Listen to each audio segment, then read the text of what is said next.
Hello everyone. Basta tayo guys. Huwag sa alright. Selfie din pag may time. Pagtungkol sa sarili, sa pagpapahinga, lagi natin lalagpid. Lalaan ng tayo magpahinga. Hindi naman laging pagod. Bigyan natin ng tayo makapahinga ng sarili natin.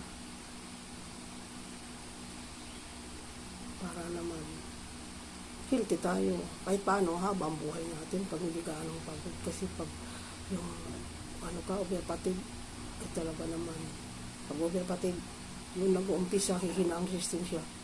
Pag huminga ng resistensya, doon na nakakapit ang mga sakit. Kaya huwag natin hayaang humina ang resistensya natin guys.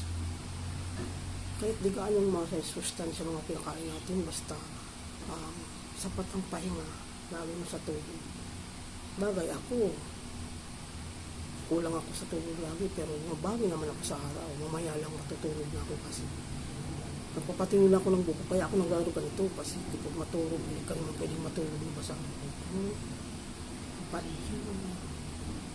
Maganda sa kalusugan, malabo ang mata daw, sabi nila. Sabagay, pag tumatanda naman talaga, lumalabo naman siguro talagang paningin, kaya nga nagsasalamin. Parang ako lang yan. Thanks for watching.